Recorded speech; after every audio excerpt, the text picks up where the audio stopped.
What's up, everybody?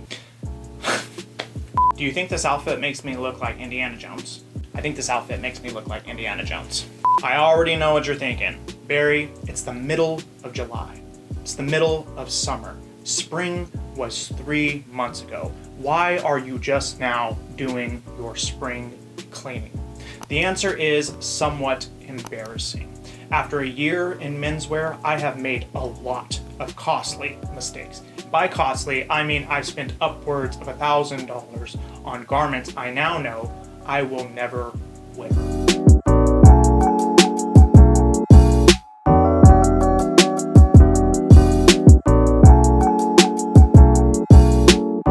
I procrastinated for so long because I dreaded this very moment when I was going to have to confront my mistakes face to face and finally get rid of the clothing that I had invested so much money in. But I decided that rather than going away in shame and hiding my mistakes under my style rock where nobody could see them, that I was going to make this an educational experience for you.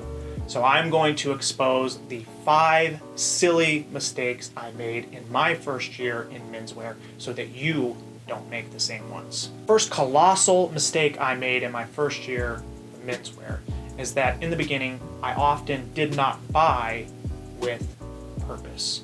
As Antonio of Real Men, Real Style is fond of saying, the most expensive clothing that you will own is the clothing that you do not wear. Before you smash that purchase button, you want to make sure that you have a plan for how you're going to wear the garment and how it fits into your existing wardrobe. If, by example, you are purchasing a dress shirt, you want to consider how it will pair with your sport coats if you own any. Will you be able to wear it with all of your sport coats? Some of your sport coats? None of your sport coats?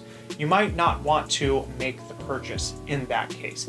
And I often made the mistake when I was starting out in menswear, purchasing dress shirts for the wrong reasons. Typically because the item was on sale, or I can find something similar from a competing company at a cheaper price.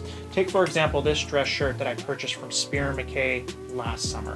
When I bought it, it was on sale for $25. The original listing price was $50. And I thought in my beginnerness at that point in time, oh, it's a purple shirt. I'm gonna need a purple shirt at one point, and it's $25 off. I'm gonna go ahead and buy it. And then when it finally arrived, it dawned on me, well, how am I going to wear it? What am I going to wear it with? Does this fit with any of the sport coats that I have?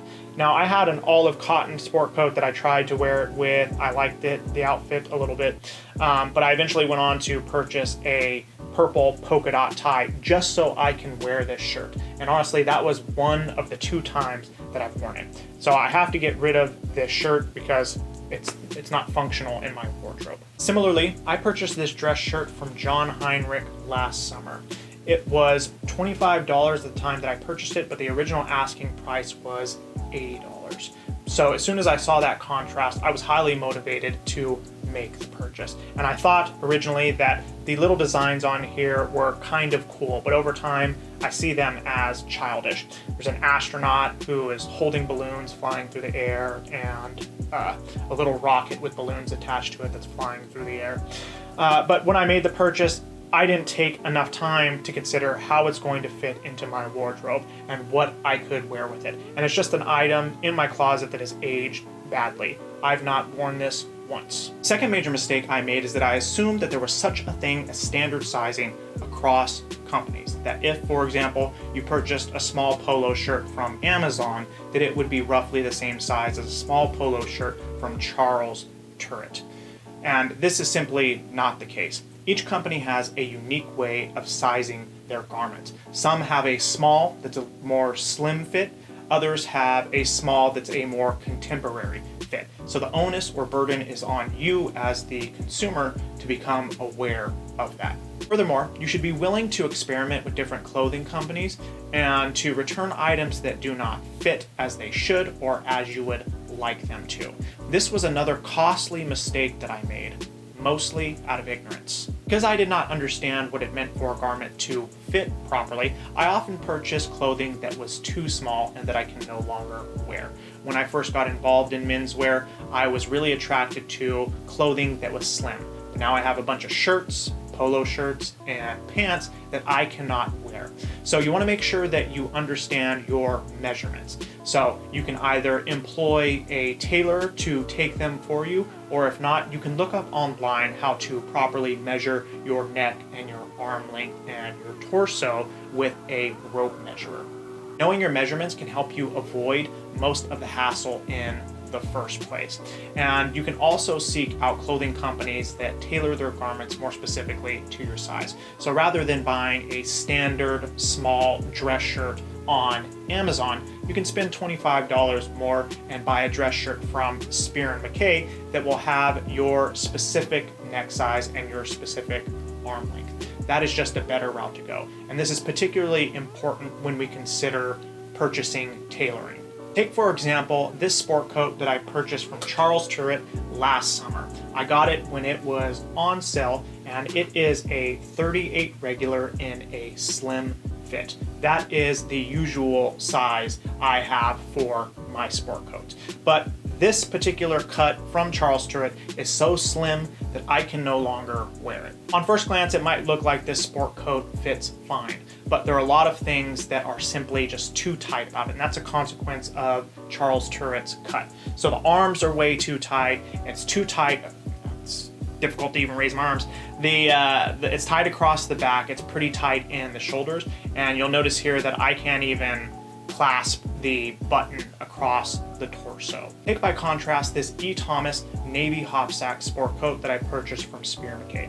It is also a 38 regular in the slim cut, and this one fits exactly on me, I believe, as it should. There are small little adjustments that I could make, such as the sleeve size, but overall the fit is very comfortable and it still fits the silhouette of my body well. Can you imagine? I could even clasp the middle button on my sport coat, and I still have that good slim silhouette. Needless to say, I could have taken the Charles Turret sport coat to a tailor to have the proper adjustments made so that it fit well.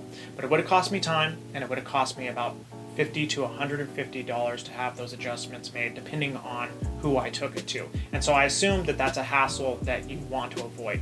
That said, it might be the most cost-effective thing for you to do if you've already made the purchase and you're beyond the return window and you're forced with either getting rid of the garment or making the adjustments so that you can wear it. In this case, the sport coat has other features that I simply find now unpalatable. The lapels are too slim and I don't like the texture. So those are kind of the final reasons why I've decided to get rid of it. The next massive mistake I made is having a garment altered before I actually tried it on.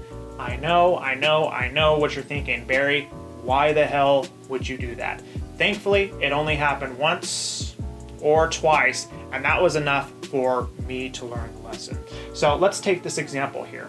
I purchased these gray fresco trousers from Spier Mackay this summer, and they're high-rise trousers, and I normally wear high-rise trousers in the size of 30 in a slim fit. And all of the trousers that I have purchased before have been in that size and in that cut, and they fit me just fine. So I, in my infinite wisdom, thought that I don't have to try these on. I'm just gonna drop them off at my tailor, tell him to do our normal adjustments, which means that he put on 1 1/4 inch cuff.